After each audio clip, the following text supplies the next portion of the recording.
Hello, everyone. Welcome to our Saturday broadcast.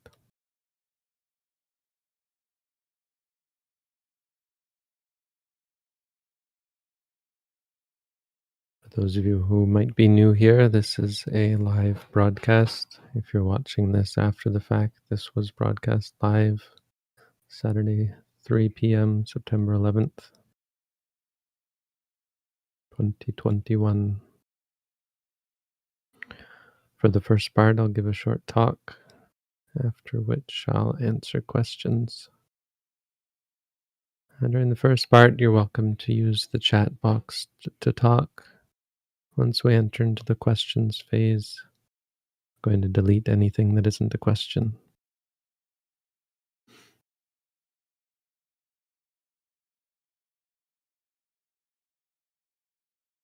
But for now, you're welcome to chat. Better than chatting, though, is practicing with us. Take this as an opportunity to engage with the Buddha's teaching.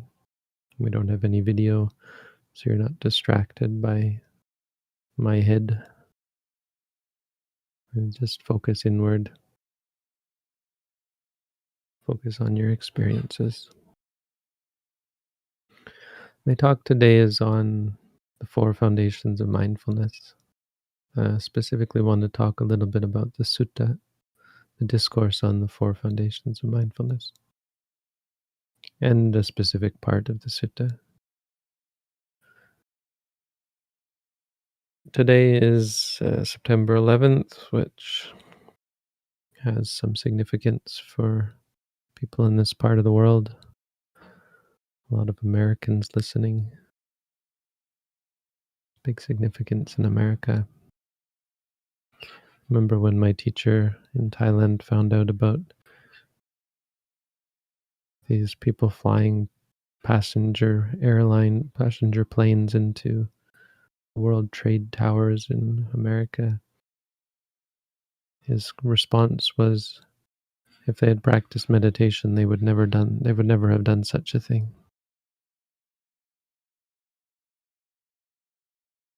That's the way of it.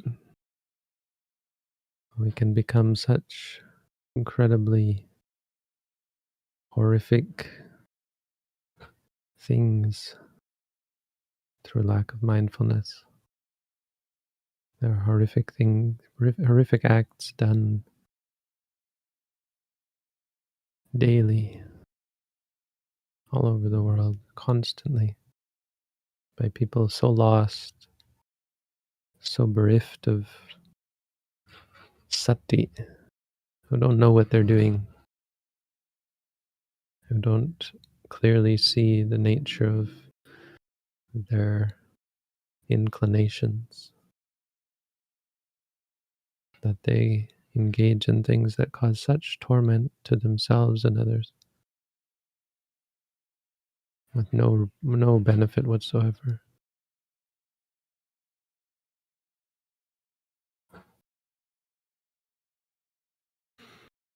Mindfulness is such an important quality. The Buddha starts the sutta by saying, Eka yano ayang bhikkhave maggo. This path of mindfulness, this path of the 4 satipatthana is the ekayana magga. Ekayana means one way. So it might mean the only way. It probably doesn't literally mean that, but it certainly appears that that's the sense that the Buddha gave this.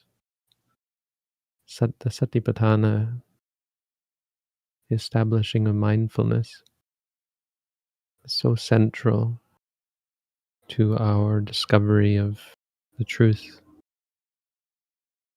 and the nature of reality, that anyone who argues that there's another way or that it's not the only way is going to be hard pressed to explain how you could do it without mindfulness. And not only without mindfulness, but without mindfulness being the focus. Because it's not even just a matter of having this dhamma or that dhamma, this quality or that quality. Mindfulness is the focus. It's so unique It's unique in that it's practical, it's practicable, and that it's not possible to focus too much on mindfulness. It's not possible to put too much of your attention into mindfulness that you might neglect something else. It's not possible. Mindfulness really is the starting point, the entry point on the path to enlightenment. It's the very base of our practice. Sati is a simple word. It's a word that doesn't have necessarily any religious or spiritual connotation at all. Sati means remembering or recollection. So it's used in an ordinary sense as the ability to remember things that happened a long time ago. That's sati. If someone is able to remember things that happened a long time ago, that ability to remember, that's sati. It's important to bring up because it helps us understand why the Buddha used this word, or help us understand in a much better way than the English translation mindfulness ever does what we're trying to accomplish. What are the salient qualities of our practice? Because remembering, the Buddha uses specifically for the purpose, or as far as I can see, I'm not the Buddha, but what I learn is that he uses it for the very specific purpose of telling us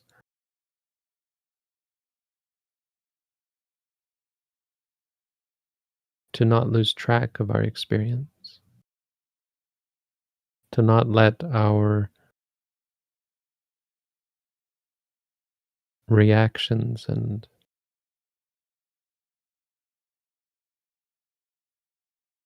our prejudices color our or remove us from our perception of experience. So remember, the Buddha said, basically telling us remember. And it doesn't actually mean remember the past or the future. That's not what's being said here. He's saying take that quality of the ability to remember things and use it to help you remember the present moment. It's a different kind of remembering. It's not the kind of thing we'd normally think about remembering. It's usually the thing that we're least able to remember in the present moment. We're much more liable to forget it and get lost in the past or the future. Or our judgment of things. We forget our experience. So remembrance. Think of sati as being being translated by remembrance, and understand that what that means is remembering the present remembrance. Are you in a state of remembrance about your current experience? Meaning, are you with your experience, grasping it perfectly as it is? Or are you judging it and getting lost in what you think about it, or what it makes you think of, past, future? When you feel the pressure against the seat you're sitting on, your feet against the floor, when you hear the sound of my voice, are you cognizant of that as sound? That's mindfulness. When you get to that point, that's the remembrance the Buddha enjoined us to cultivate. It's not ordinary. It's not something you can just say, okay, I decide now to be mindful. It's something you have to develop. The ability to be present and not react, to grasp experiences just as they are. That grasping, it's not grasping in the sense of clinging desperately. It's grasping in the sense of grasping a concept. You grasp the nature of it. But grasping has the meaning, the connotation of holding firmly rather than wavering, because mindfulness has the quality of not wavering. It's that wavering that is involved with reaction. When pain arises, the mind isn't strong, it isn't able to experience that as pain. The ordinary mind wavers and falters and falls away from the pain, getting caught up in desire to remove the pain. Right? There's no strong grasp of pain as pain. We've forgotten. We've forgotten the pain. Forget about that pain. How do I get rid of it?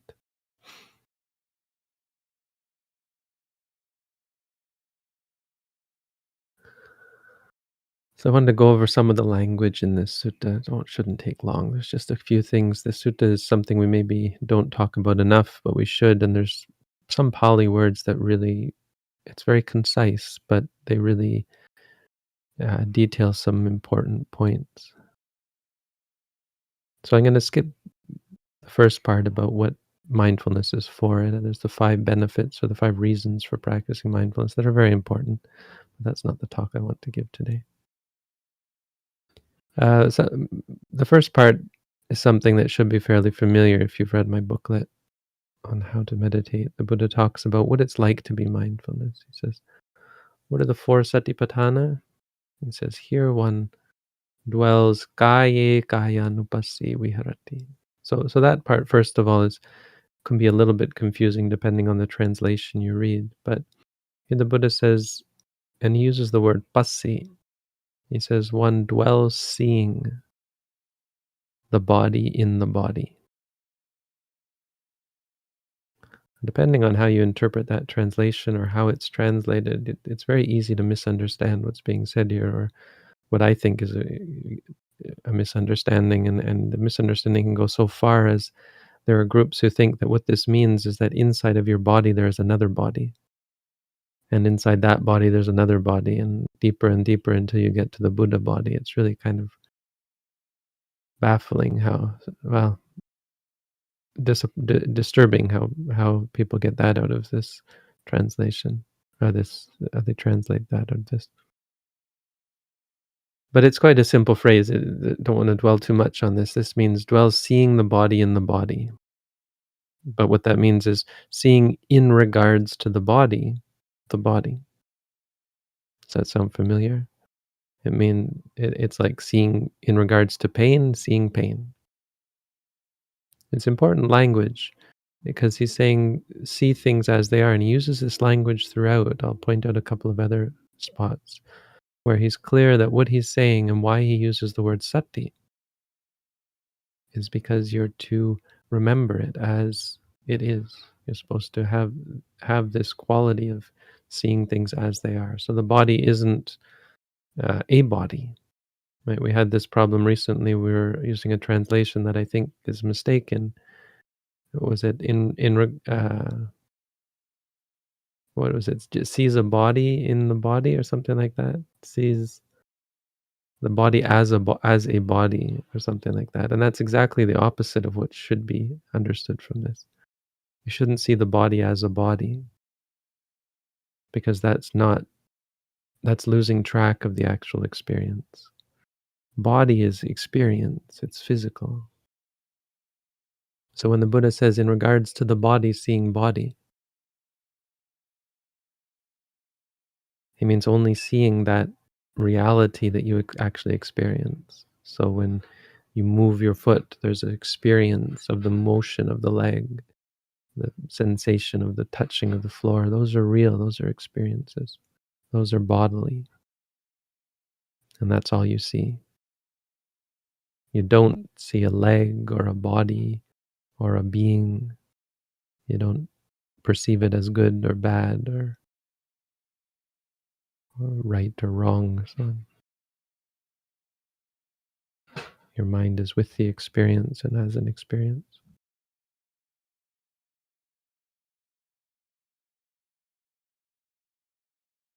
And then he says, Atapi sampajano satima. And this is the part that should be a little bit familiar. These are the 3 qualities of mindfulness that I talk about a little bit in the booklet. Atapi means effort. So our mindfulness has to Our practice has to involve effort. But really, it's not exertion in terms of straining yourself or pushing yourself.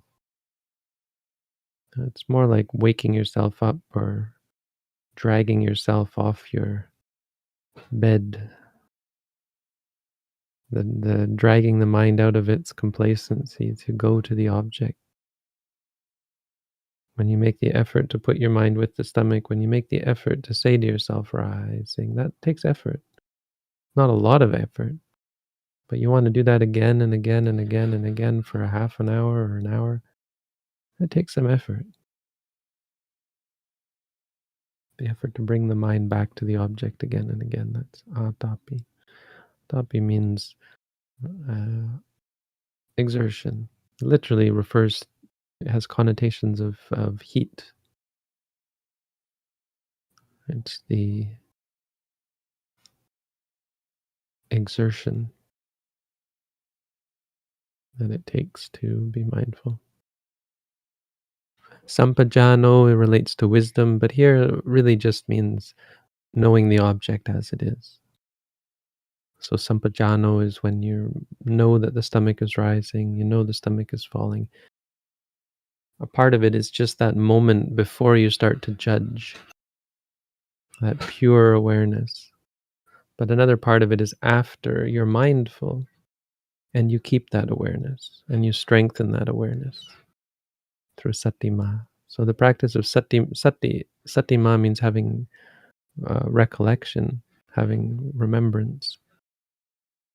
When you say to yourself, and the stomach rises, and you say to yourself, rising, there's that strength of mind that recollects body as body, doesn't waver, doesn't falter, doesn't associate it with good or bad or me or mine. Just body is body, rising is just rising. It's just an experience. And that leads to a continuous state of wisdom or clarity that sort of miraculously opens your eyes to so many things that you just never saw. It's like this whole world right underneath your nose, just there all the time that you never really saw. Habits that you have that you didn't realize you had. Different aspects of your personality that you didn't realize were causing you such stress and suffering. Distraction, addiction, worry, doubt, depression. Breaks all those things apart through the clarity of vision. That's sampajanya. The next part is vineya loke abhijadomanasam. This is explained to mean that what you're doing is putting aside desire and aversion in the world.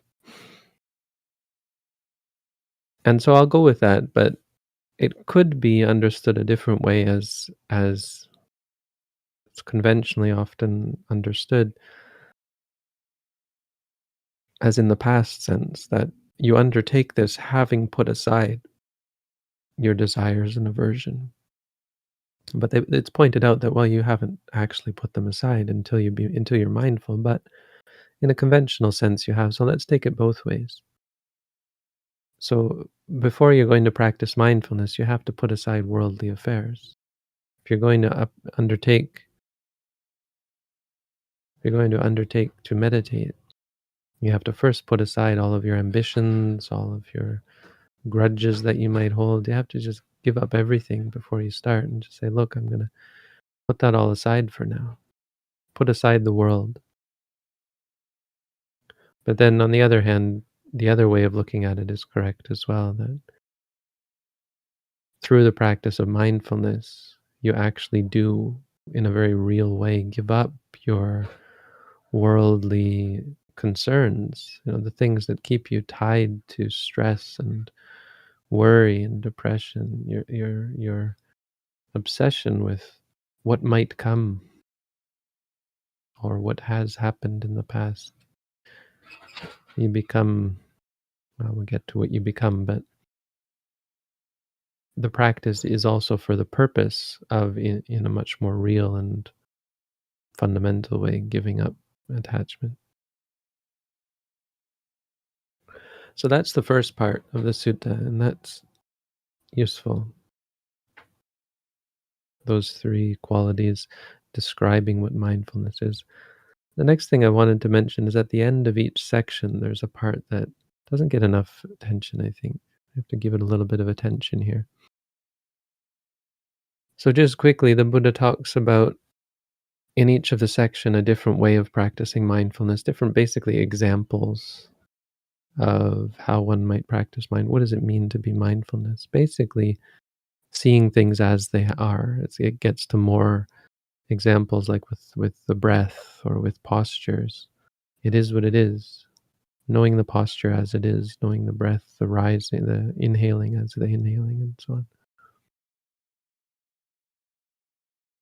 But at the end of each section, he describes what is happening when you do this.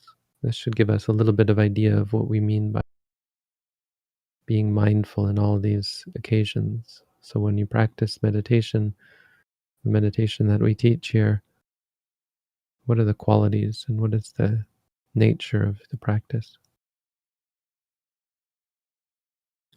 It says iti ajatangwa kaye kayanupasi viharati. So internally, externally, one dwells, seeing the body, seeing in the body, seeing in the body just the body, or seeing the body just as body.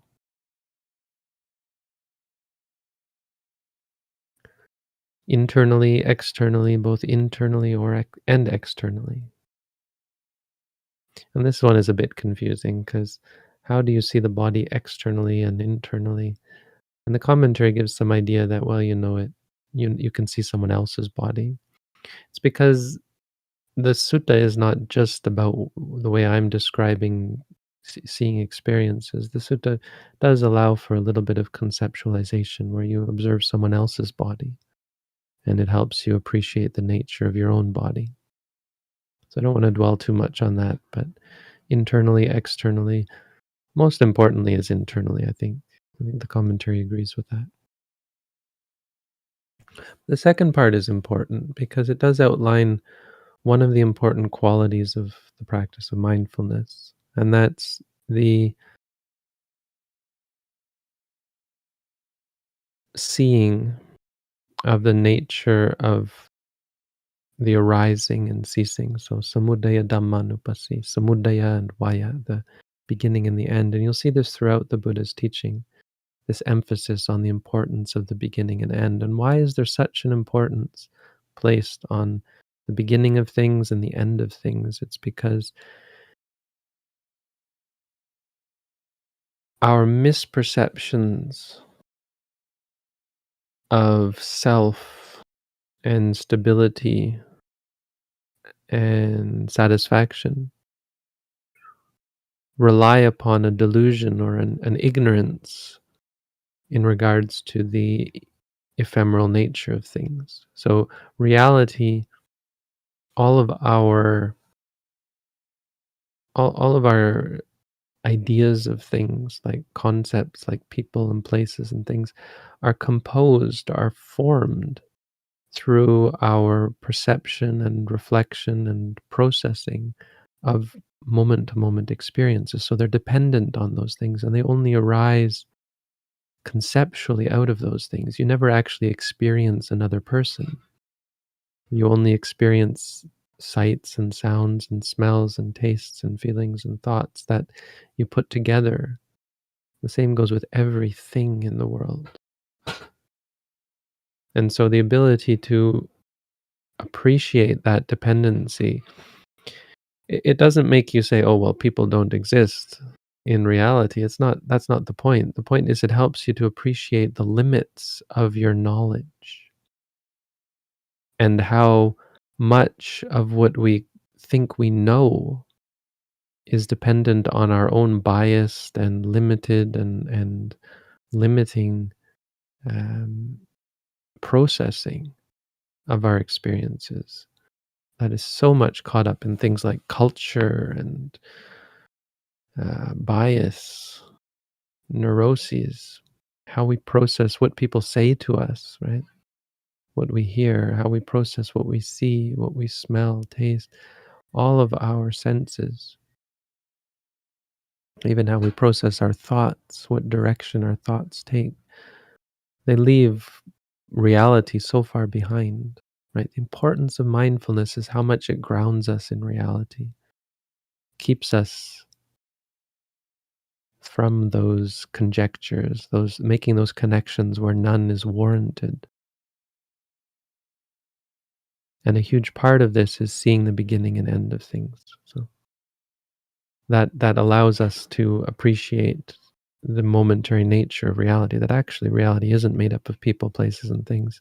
Reality, the only reality we can ever know, is made up of moments of experience. So it helps weaken our belief or our perception that people and things are real, that they exist beyond our perception of them. Right? It takes us out of that conceptualizing that is so fraught with danger, liking and disliking, and so on. But this last part, I think, is the most interesting part, where the Buddha says, "Ati kayoti vapanasa, sati patita hoti." One establishes sati just as atikayo, the body exists, or it is body, let's say, that's more accurate. Atikayo,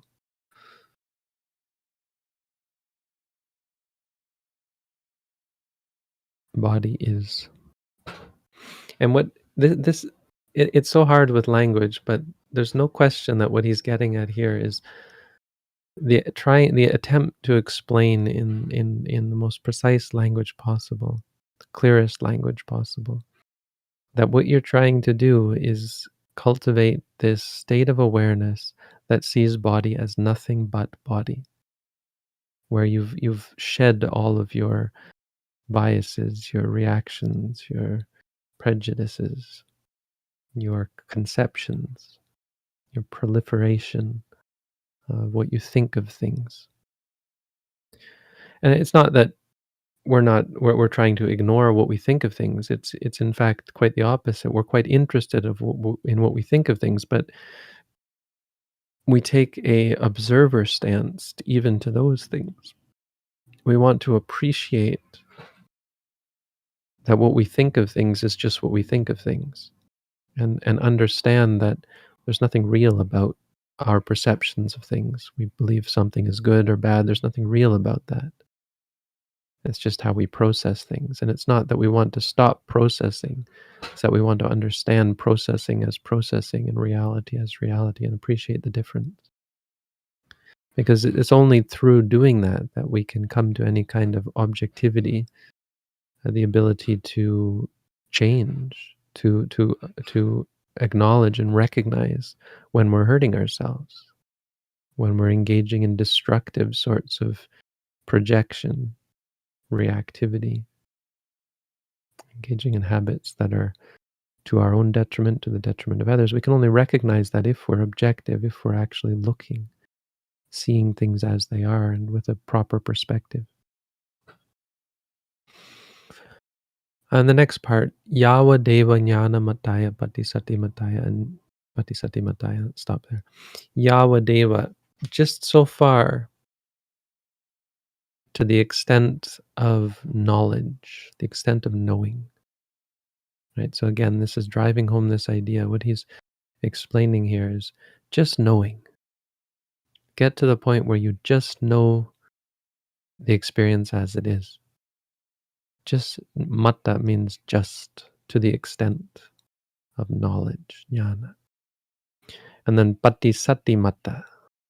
Patisati, again using the word sati, but with pati in front, means something like specifically. Patisati means just as it is, remembering only, Mata again, to the extent, just to the extent that we recognize the experience for what it is. Bare awareness, this is sometimes called, where there's no baggage. This is why we have this mantra. The mantra is so pure. Find a mantra that is purely about the experience, and it has such a power to keep your mind focused and pure and objective. Keep doing that systematically, and you'll prevent your mind from getting lost in your perceptions and reactions. Anisito javiharati, one dwells independent. And that's the key, is because when we react to things, we become dependent, also somewhat, you could say, enslaved by them. Like, we are at their whim. Certain experiences arise, pain, let's say, a very simple, ordinary example. Pain becomes our master. We are at its whim. We can't face it. We have to bend to its will. Pain comes, oh, I have to do something about this. It makes us, it's like cracking a whip. We're, we're, we're at its beck and call. Pain is our master. And the same with pleasure. We think of something we want and we're helpless under the thrall of the pleasure. There's desire to get what we want. We'll do anything to get what we want. We become blinded by it. We are nisita, we are dependent. Anisita is a great description of the quality that we're trying to attain, where we are independent. Not doesn't mean we run away from the world. That's not the point. We become independent from the world. The world has no grasp over us. We're able to engage peacefully with the world without any dependency on it being this way or that way, not being this way, not being that way. And finally, natcha kinchi loke upadhyati. One doesn't cling to anything in the world. A description of what it means to be free. Don't cling to anything in the world. And again, it doesn't change what we experience, not so much. It just straightens out our relationship with things so that we're no longer dependent on things. You don't have to give up anything in mindfulness practice. So people are often afraid of what they might have to give up. You don't really have to give up anything. You just become free from it. You're much more able to do, quote unquote, what you want, because you're not slave to wanting. You're free to do what you know is right and good and a source of happiness and peace. All right, so I've talked long enough. That's an introduction to the Satipatthana Sutta. Some of it might be a little bit over your head. It was a little bit quick, I suppose, but these are important points. I encourage, if you have a chance, to read the Satipatthana Sutta. It's a good source of background on the practice. It gives you some idea of what we're engaging in here. But let's move on to questions. If anyone has questions, I'm happy to answer them. At this point, I instruct our moderators to delete anything that's not a question. We're not looking for advice from other people. Unfortunately, I'm the only one here who we can vouch for as being qualified to teach, so we don't take advice from random internet strangers. That's not what this is for. If you have a question, post the question. Otherwise, just be mindful. Thank you, Bhante. We do have questions, so let's begin. What is the overall objective of satipatthana, as in the usefulness we are to get from it being mindful? I don't mean that it leads us to liberation, but what use does mindfulness itself do for us?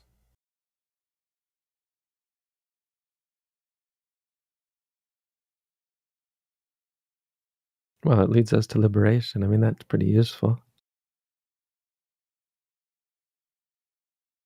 We're slaves. We're under the thrall of our defilements. And it's not even so much, it's not even just being slaves, though that's a big part of it. It's that we're corrupted. And so our behavior is corrupted. We do things and say things and think things that are to our own detriment and to the detriment of others, that cause us stress and suffering and shame and guilt and fear and depression. We are under the power of these things. And so liberation is really a good description of the benefit of satipatthana. Mindfulness is the straightening out. I mean, really, that was the idea of what I just explained. So I hope it wasn't so dense as to make you not appreciate that or understand that. Mindfulness straightens out your mind. That ability to remember things just as they are, as they arise and cease, is such a profound change in perspective. It clears up a lot of the, well, it clears up eventually all of the bad habits that we have that are based on misperception, misunderstanding, or just lack of understanding, lack of perception, darkness. We're so blind to the nature of what's going on when we experience things because we're so caught up in the realm of people and places and things and our conceptions of who this person is and what they've done to me and so on, that we lose sight of the actual reality right in front of us of experiences. It's so much more a healthy way to live. But you really have to experience that. Without ever having experienced it, it's hard to appreciate how healthy and beneficial it is to be mindful. So rather than try to convince you, I'd encourage you to try it out. And if you practice mindfulness, you should be able to see how helpful it is and how healthy it is to be mindful.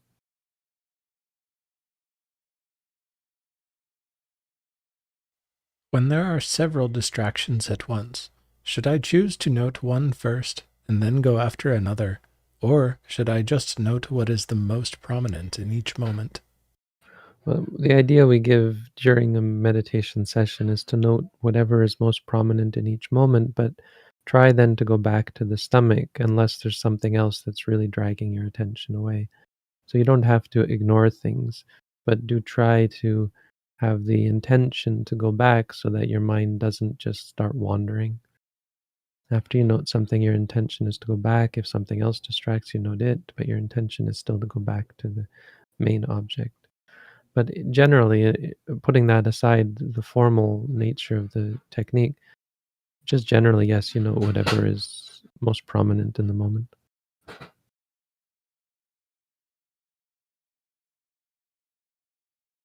Would we need meditation if the whole world was peaceful? What did people do before meditation was discovered? And is there something higher than meditation that we haven't discovered yet? I think I'm going to skip this one. Do I really? This is a bit conjectural, no? The note beside the question says that it's related to today's topic. I see. No, it's not. Would we need meditation? The world's not peaceful. I mean, I don't feel inclined to answer this. I'm sorry to be a downer, but it's not really pertinent question. Like, do you like remember what the idea here is? Do you have do you have something you need help with? That's our main goal. Sorry, I don't mean to criticize the people putting the questions together, but let's just make a note that we're not so keen on conjectural questions. Let's focus on ones where, hey, this person has a problem with their meditation, and an answer would really help them. I guess the salient problem that this person might be having is some doubt. You know, should I take up meditation? Why is it so important to practice meditation? What if I'm peaceful? You know, then do I really need meditation? I don't feel like I need meditation. It's hard to it's hard to reach that. It's hard to reach people who haven't already come to appreciate the potential benefits of meditation or the potential problems that they can't solve in their lives, the potential problems that mindfulness, or they need something like mindfulness to help them solve.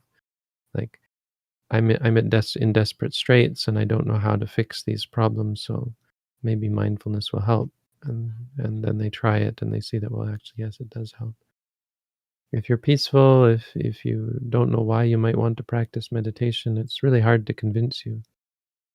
I think the best I can do is say that there are a lot of things that we don't realize about ourselves that can lead us to think that we're perfectly fine or good, that life is as it should be, when in fact life isn't as it should be. So I challenge you to try mindfulness a little bit, if you're even the least bit curious, to try and learn a little bit more about yourself on a deeper level.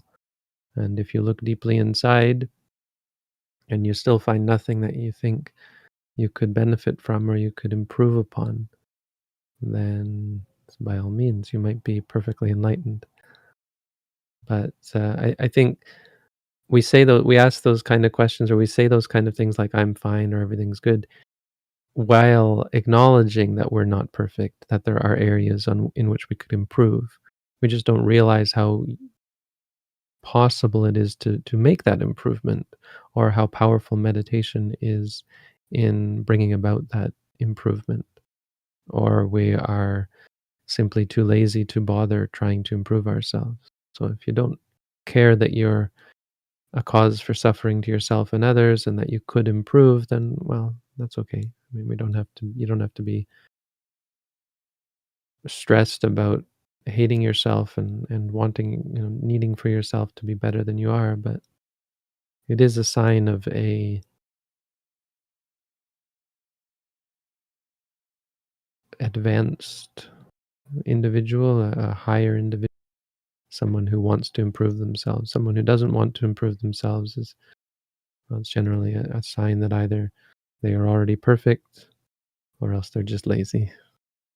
And it's neglectful, it's negligent, because we have things that cause problems for ourselves and others. And it behooves us to try and better ourselves always. I think a problem is we don't realize how deep and how dangerous some of our habits are. We don't realize what we're actually doing and how we're maybe hurting others and so on. So we're so steeped in delusion, we don't realize how killing and maybe stealing or lying or cheating, things like that, can get to the point where we don't realize how bad those are, and it can lead us in very bad direction.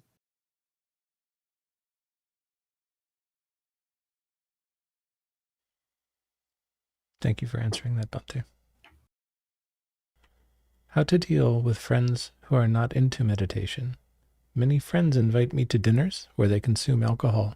I personally do not like to go there, but I will have to go because of friendship. Well, as a bit of a joke, kind of a joke, I would say get new friends, but it's only kind of a joke because you have to. I wouldn't say get new friends, but I'd say you have to acknowledge that friendship is often arbitrary. And so the Buddha talked about good friendship, and you have to acknowledge that friendship itself might not be a good thing always. And we think of friendships as good things because we like having friends. We like people who bring us pleasure, basically. So it's really sort of an addiction in that sense, where you get very lonely. What if it would be horrific if I didn't have any friends, right? But that's only because of our attachment, because of our desire. Again, we're slaves to that. We are under the will of loneliness. Loneliness is our master that tells us you must seek out friends. Doesn't matter how awful they are. You must appease your friends, or I will eat you up, eat you alive. Loneliness.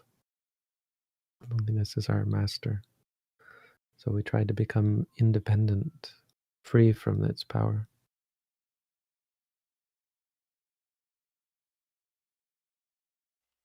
I can do walking meditation way longer than the sitting meditation.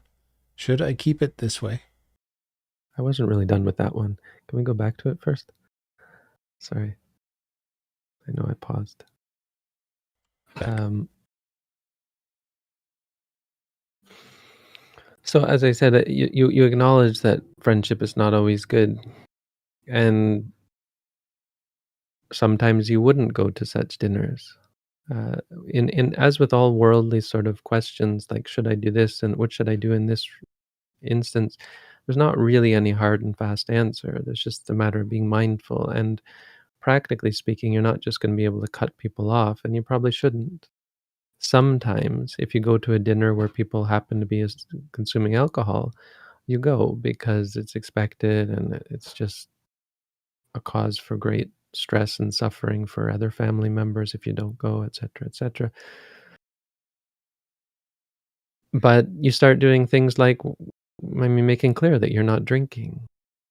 So other people are drinking, and make clear that you're a Buddhist, and as Buddhists, you don't drink. You don't have to make a scene or anything, but you don't drink.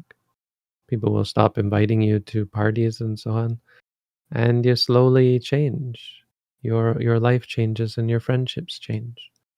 Again, I wouldn't adhere or cling to friendships that aren't based on a mutual inclination towards bettering yourself. If people are steeped in things like alcohol, it really is a big deal because it's clear that they're not interested in self-development.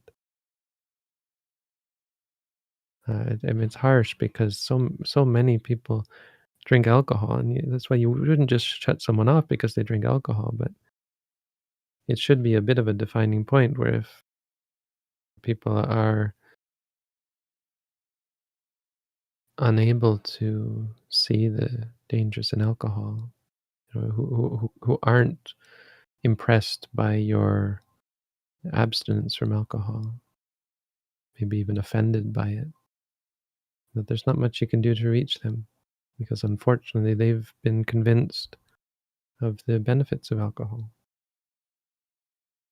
They've been blinded to the dangers of negligence and so on.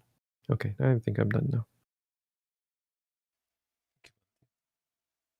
I can do walking meditation way longer than the sitting meditation. Should I keep it this way? No. No, try and do half and half. So you'll see that this changes over time. Sometimes walking is easier, sometimes sitting is easier. And the point of keeping them equal is to challenge yourself, to not just follow your whims. We're not interested in what is easy. Easy isn't all that useful. Not that we're trying to torture ourselves necessarily, but we're not trying to coddle ourselves either. It's the avoiding of both of those, where you don't torture yourself and you don't indulge yourself. You just do it, regardless of how you feel. Half and half, whether I feel like doing one more than the other. The only exception I would say is if you sit around a lot all day, for example, then maybe a little more walking meditation makes sense because you're sitting too much, right? So then it's just a matter of balancing. And that's the point, is to try to balance. And likewise, if you're on your feet all day, you might do a little more sitting. That's understandable.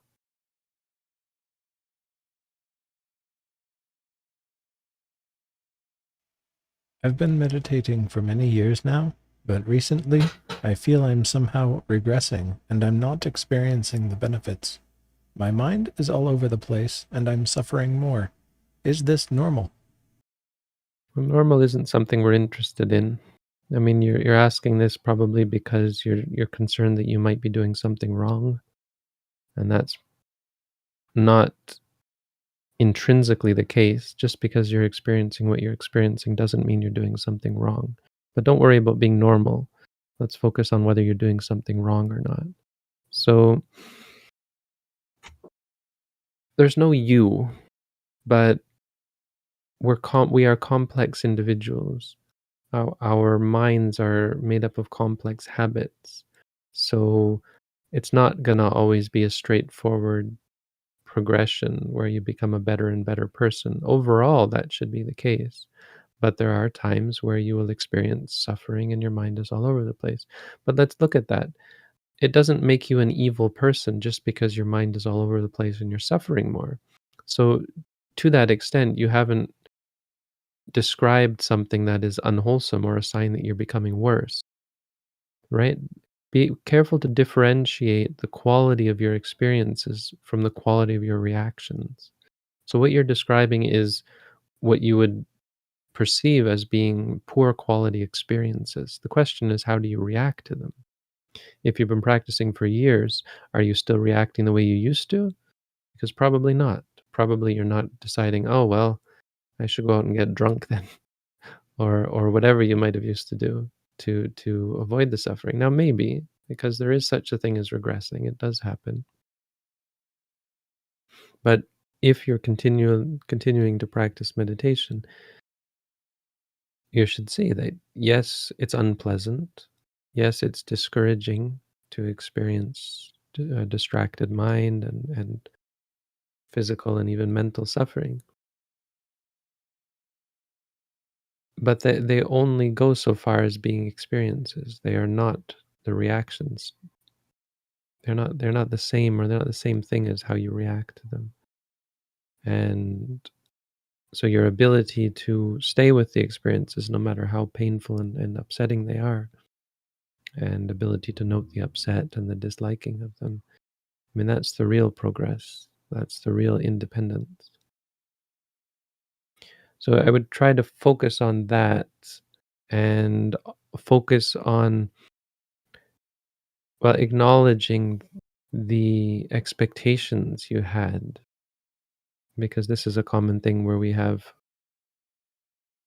overestimation of our progress. We think, oh, I've practiced so long, look at, I must be free from suffering by now. And then something comes and sideswipes you, blindsides you, and you realize, I'm actually not as good at this as I thought. But that's fine. There, again, it's usually caught up with, again, conflating the experiences with the reactions. So don't let yourself fall into the trap of being discouraged because of what you experience. Really, ultimately, the best advice I can give you is that this is a good opportunity for you to see something that you're still not able to deal with, and to learn more about it, learn to see it more clearly. So learn to see those experiences more clearly, rather than what you may have done before is try to suppress them, get rid of them, because you see them as a sign of bad practice, for example, regression, for example. That's a negative perception of them. Don't have negative perceptions of things. Try and just see them just as they are. So pain is just pain. Don't be discouraged by it. It's just pain. Distraction, well, once you realize you're distracted, just remind yourself, well, that's distraction, not something bad or good. And then how you feel about this, note that as well.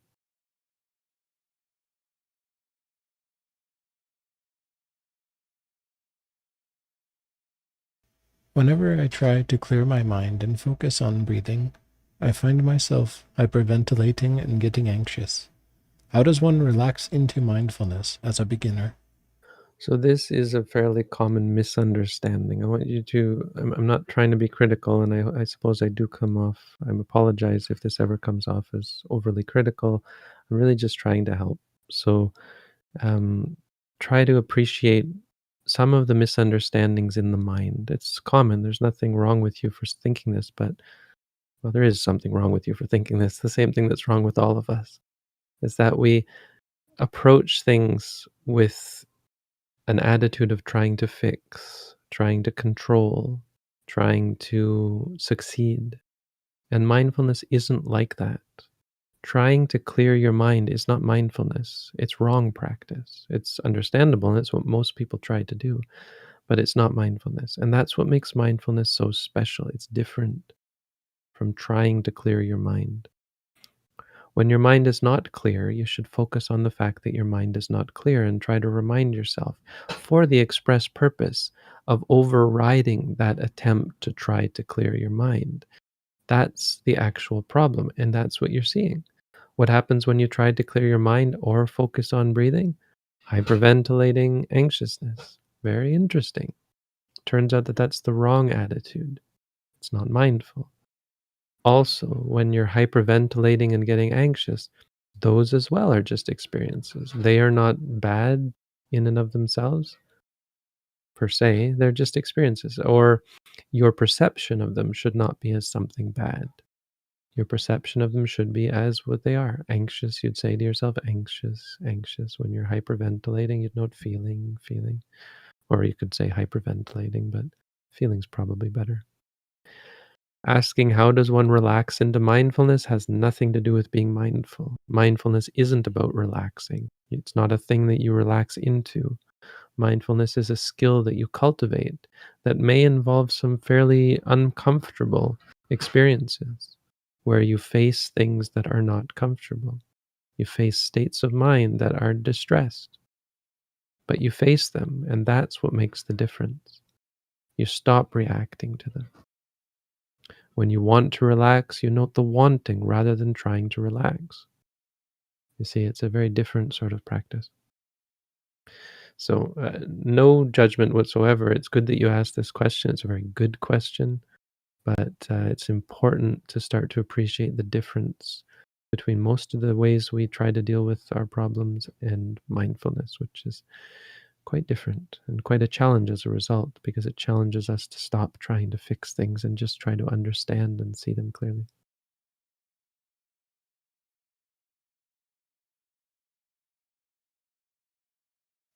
What do you think of enduring pain during the meditation? It's a big part of the practice.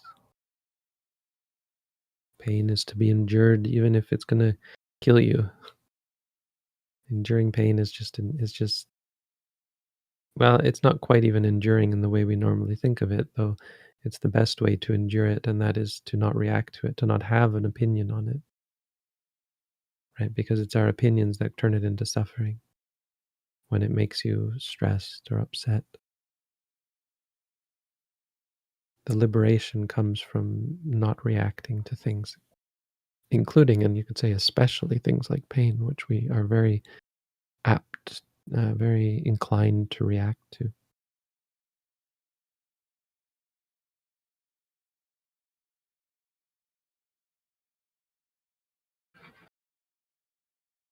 Is it possible to meditate while going through daily chores, like during work, exercise, eating, etc.? How does that look like? Yeah, just like it does in formal practice. I don't know if you've heard about our at-home course, but we can talk about that if you sign up for that. Read my booklet. I think it's even in the booklet as well, but sign up for the at-home course as well. We can go over some of that and start to help you be mindful during daily life as well.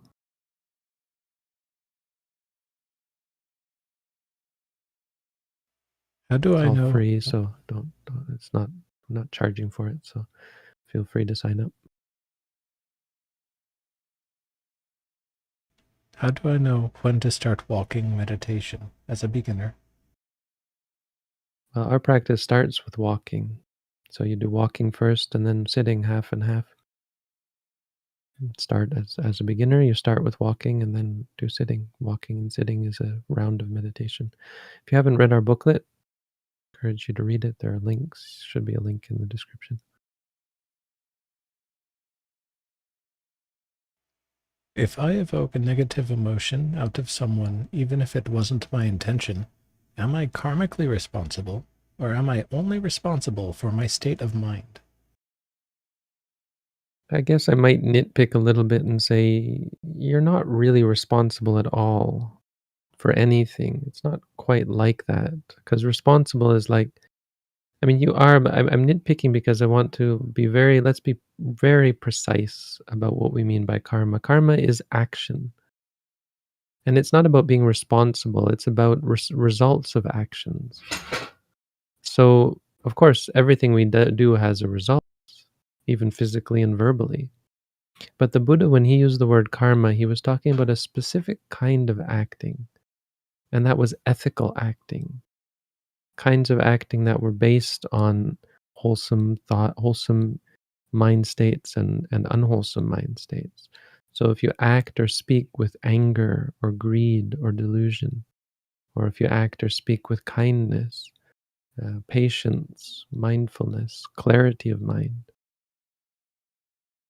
there's going to be a different result to those actions. And the results of those actions are much more meaningful than, say, chopping wood or walking down the street, because those actions have results, but not very meaningful results, not in the same way. So the Buddha pointed out a different kind of action that had a different kind of result, specifically, specific type of result. That's what the Buddha meant by karma. So it's not even about being responsible. You can't avoid it. If you act unethically, it's called unethically because of it has bad results, and you can't avoid those. Now, it's complicated what the actual results are going to be, but that's what it means. So that should answer your question, because it helps you understand that um, it has nothing to do with what someone else does. Though I understand why you might ask this question, but it should help you to be clear that, in fact, the consequences of the things you do are not what makes something bad. It's bad because of the very quality of it. And so, if your mind was full of greed, anger, or delusion, because delusion can make you think you're doing the right thing, but you're actually doing something that's stepping on someone's toes or something like that. It's easy to have an unwholesome intention that evokes a negative response from someone else and really not realize that you'd had any negative mind state. But it has nothing to do with how they react to it. Not directly, because you can't predict how people are going to react to anything you do, right? But you are responsible for your mind state, and you're only responsible for your mind state. Someone, you might get angry at someone and they might be patient with you. You might get angry at someone and they might hit you for it. But that doesn't change the quality of the karma. The karma was the state of mind that got angry, and that was bad karma, and it has the same value no matter how the person reacts, right? That's the idea behind karma. Now, what usually happens is the person, maybe they hit you, suppose, you're going to get angry again and maybe more angry, right? So, yeah, the potential for worse karma to arise is certainly going to be different depending on how the other person reacts, but that's a whole other story.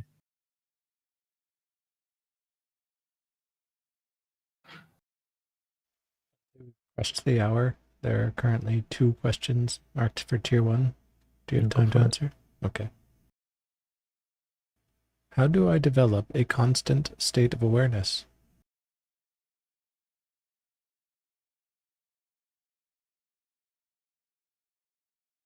You don't. There's no such thing as a constant state of awareness. I mean, temporarily, yes, but a big part of the practice is helping us to realize that our states of awareness are momentary. Awareness of seeing is not the same state of awareness as the awareness of hearing. They are different moments of experience, and the awarenesses arise and cease.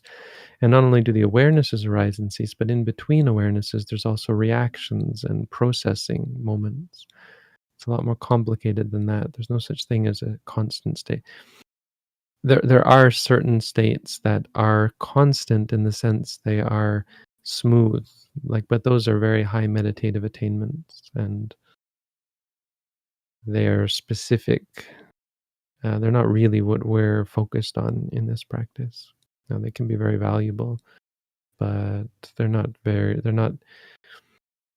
the ultimate goal, and they're not something you should be striving for per se, because, well, for two reasons. First of all, because the practice itself is more important.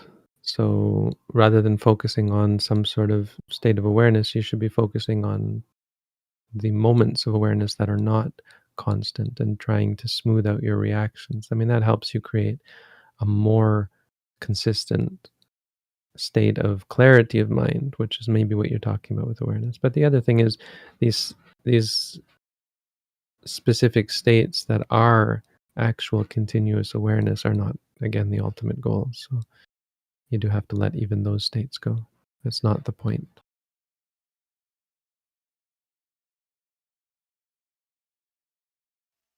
As a meditator, I am not inclined to trying new things or activities. Does this mean I have a fixed mindset, and should I cultivate growth mindset? Well, that's the way you phrase it. Is you phrase it as not inclined can mean different things. Does it mean you're averse? It depends what your state of mind is. So there's kind of an example of reification. You seem to maybe have fallen into some perception of self, which I mean we all have. I mean that you start with that. That's ordinary. There's nothing mysterious or surprising about that. But just be careful that you be clear that that's not the best perhaps way of describing your state. So you're not a meditator. That's just a concept in the mind. There's only experiences. And so that can't be a reason for the non-inclination. You being a meditator isn't a real thing. What you mean, I mean, I'm just nitpicking. So what you mean probably is because of having practiced a lot of meditation, but it may not be the meditation itself that's created this either. It doesn't really matter because we're not really concerned about what causes our experiences, right? Because our reasons for making these connections are so that we can say to ourselves, okay, this is all right because this is a good thing because it came from meditation. But you seem to be questioning that, and that's an example of showing you how that's not a very good way to approach things, trying to find reasons why something is good or okay or right. The only reason we can know that something is good or okay or is right is by becoming familiar with it, by experiencing it. And so that's why our practice is focused on that actual mind state. What does it mean to be not inclined to try new things? And that's where you're going to get your answer. Focus on the actual experience without trying to connect it with what might be the cause for it. And just identify what is actually happening in the mind at that time. When an opportunity comes to try a new thing, how do you feel? What is it that makes you say, "Oh, I'm not inclined to try new things"? What is that? Is it an aversion to it? Is it just a nothing where there is no desire, where you expected there to be desire? Because well, that in that case, that's usually a good sign. You know, you're no longer a slave to desire. You're now freed from that, the power it has over you. You don't have any need to try new things. But if it gets to the point where someone says, "Hey, could you help me with?" and you say, "Oh no, no way I'm doing that. I hate doing that kind of thing." Oh, that can be very unwholesome. So getting into the second part, this is probably not the best way to look at it of having a fixed mindset, who you might be. This is creating a narrative of who you are. And we try not to delve into that kind of narrative making. It's called ahankara, mamankara, I making and my making. Very important Pali term. So there is there is no I to have the fixed mind state. There's just states of, well, stubbornness. I guess you'd probably agree that that's the sort of thing. But it's just a moment of stubbornness, and if that exists, just try and see that for what it is, rather than trying to conjecture what it might be. Just try and see what is actually there, and eventually you'll see what it's made up of. Cultivating growth mindset,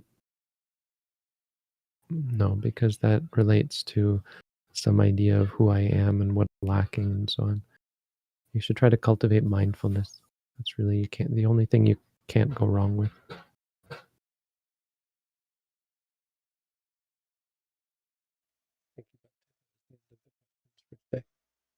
All right. Thank you all for your help. It's good to see we have a competent and efficient team.